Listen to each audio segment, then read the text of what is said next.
Bismillahirrahmanirrahim. Kita sambung lagi tentang topik 2.3 sifat kimia. Sepatutnya kita buat sifat kimia asid karboksilik. Tetapi sebelum kita pergi kepada video itu, saya nak refresh your memory tentang penyediaan asid karboksilik ini. Macam mana asid karboksilik disediakan sebenarnya. Dan sebenarnya tindak balas ini kita telah pelajari dalam pengoksidaan alkohol. Kalau ingat lagi, apabila alkohol bertindak balas dengan sama ada kalium manganat 7 berasid ataupun kalium dikromat 6 berasid. Okey, apa mereka ni? Mereka ni adalah ejen pengoksidaan. Okey, so akan terhasil the corresponding asid karboksilik.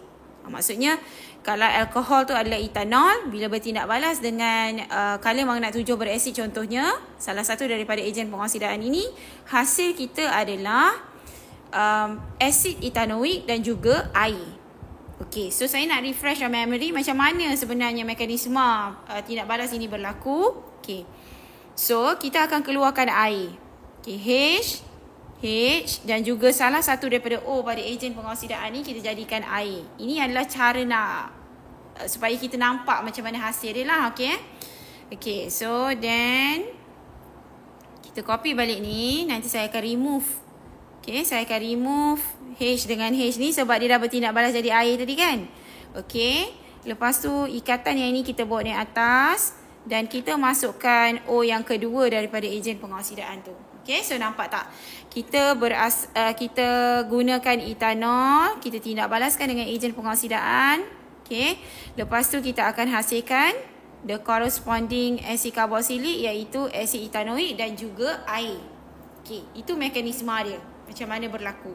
Okay, yang ini saya dah terangkan secara panjang lebar dalam video sebelum ini tentang pengoksidaan alkohol. Boleh tengok balik untuk nampak, untuk lebih faham lah. Okay, sekarang saya nak terangkan secara praktikalnya sebenarnya macam mana dijalankan eksperimen untuk menghasilkan asid karboksilik ni. Okay, so dalam video sebelum ni saya juga telah membuat tindak balas pengoksidaan alkohol. Yang saya guna adalah etanol dan saya guna kaedah yang ini. Okay, seperti yang dicadangkan dalam buku teks ni pada muka surat 92, iaitu pengoksidaan etanol menggunakan kaedah pemanasan ini. Okay, tetapi realitinya kalau you search mana-mana jurnal, okay, atau university in fact, kita tak buat tindak balas tu dengan kaedah yang simple macam ni. Kita guna kaedah reflux. Okay, kaedah reflux ini menggunakan kondenser Liebig ni. Ni kondenser Liebig yang ni. Okay, so you pernah jumpa dalam video penerangan tentang penampaian glukosa, penyulingan etanol itu saya ada sebut. Satu. Yang kedua, you pernah jumpa ni in fact pada tingkatan 1. Okay, penyulingan kan. Okay, so kenapa kaedah reflux adalah lebih baik berbanding pemanasan yang biasa ni. Okay, kita tengok apa yang berlaku. Okay, di sini dalam kelalang dasar bulat ni, okay, kalau nampak kat situ, kita dah masukkan etanol dan juga ejen pengoksidaan tu lah. Again, ejen pengoksidaan tu sama ada kalium manganat 7 berasid ataupun kalium dikromat 6 berasid. Salah satu. Okay, apabila kedua-dua ni bertindak balas, hasilnya adalah asid etanoik lah dalam kes ini sebab dia guna etanol. Okay, asid etanoik ini, okay, dia akan terhasil dalam bentuk gas. Okay, apa kondenser ni buat? Nama pun kondenser, akan berlaku proses kondensasi yang mana gas itu disejukkan dan bertukar menjadi cecair. So kat dalam ni dia jadi cecair lah sebab kondenser ini menyejukkan gas itu. Okay, so ini berdasarkan konsep gravity lah ni sekarang. Bila dah jadi cecair, cecair itu akan jatuh semula, cecair asid etanoik itu akan jatuh semula dan masuk ke dalam dalam kelalang dasar bulat ini sebagai asid etanoik semula. Okay, so semua tu bertindak balas in situ. Kalau you baca dalam mana-mana jurnal, istilah dia disebut in situ. Okay, berlaku di tempat yang sama kat mana tindak balas itu berlaku. So maksudnya tak ada keciciran lah sort of hasil yang terbentuk tu. Everything will fall into here. So you akan dapat asid etanoik tu plus air lah dalam kelalang dasar bulat ini. Okay. So sebab itu dia sebut kat sini, dalam buku teks ni ada sebut, kaedah reflux ni adalah untuk memastikan semua etanol itu bertindak balas lengkap dengan ejen pengoksidaan. Bila dia dah bertindak balas lengkap, asid etanol yang terhasil itu akan masuk dalam kelalang dasar bulat ini. Okay. So terhasil complete macam tu. Okay. Apa bezanya pula dengan kaedah yang ini? Yang saya buat ni. Yang ni. Okay. Apa beza dia? Okay. Sebenarnya bila kita buat secara praktikal pun you boleh nampak ada a bit of struggle lah untuk hasilkan ni.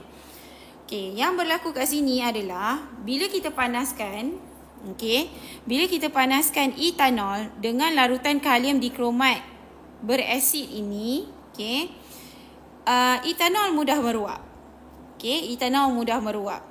Okay, yang boleh berlaku adalah, okay, yang kita takut berlaku adalah sebelum pun tindak balas untuk hasilkan asid etanoik. Sebab asid etanoik yang terhasil tu, remember dia gas kan. Dia kena travel ke sini untuk jadi cecair. Sebab konsepnya sama jugalah. Air sejuk ni akan menyejukkan gas itu. So dia akan, asid karboksilik yang terhasil tu akan tukar jadi cecair dan duduk dalam tabung uji ni lah. Okay. Cumanya, bila you panaskan macam ni, directly like this, instead of kukus air macam ni, okay, ada potensi etanol itu meruap. Okay, meruap sebelum pun dia bertindak balas dengan kalium dikromat 6 berasid dalam yang digunakan ini. So, tak sempat pun asid karboksilik itu terhasil, alkohol tu dah meruap dulu. So, dia tak dapat pastikan, dalam kaedah ini, you tak dapat pastikan that etanol itu bertindak balas lengkap dengan ejen pengoksidaan itu. Itu satu kelemahan lah kaedah ini. So, you panas directly like that. Okay. So, tak sempat pun tukar. Dia dah tak sempat pun asid karboksilik yang dalam, yang tak sempat pun asid karboksilik terhasil. Okay. So, etanol tu dah semuanya meruap. So, sebab tu kena berhati-hati dari segi ratio larutan kalium larutan kalium dikromat 6 berasid ataupun ejen pengoksidaan itu dengan etanol inilah. So, kena baca lah kalau nak tahu lebih lanjut. Okay, information, ada certain information yang saya bagi pada awak ni adalah extra berbanding yang ada dalam buku teks. Okay, dan sebenarnya kalau you belajar further in chemistry, it's not one step reaction. So, ada lagi lah yang you perlu study kalau you nak ambil chemistry on it. So cumanya yang saya nak highlight kat sini adalah kenapa disebut reflux itu lebih baik adalah semuanya akan terhasil kat dalam ni lah. Okay. So disebabkan dia guna kukus air ni pun akan panas dengan suhu yang sekata, and all asid karboksilik yang terhasil tu pun jatuh balik masuk dekat dalam kelalang dasar bulat ini. So sebab itu kalau ditanya lah, okay, tindak balas pengoksidaan alkohol, kaedah mana yang lebih baik? Kaedah reflux sebenarnya. Okay, sebenarnya SPM 2021 kalau tak silap saya ada ditanya apa nama kaedah penghasilan asid karboksilik ini. So kita kena sebut kaedah reflux lah. Ini adalah kaedah yang lebih baik. Okay, berbanding kaedah yang ini. Walaupun di makmal sekolah kita buat kaedah ni sebab nak ada condenser Liebig ni is not easy. Not many labs ada condenser Liebig, and kalau ada sekalipun ada 1 atau 2 sahaja, bukannya banyak lah. Okay.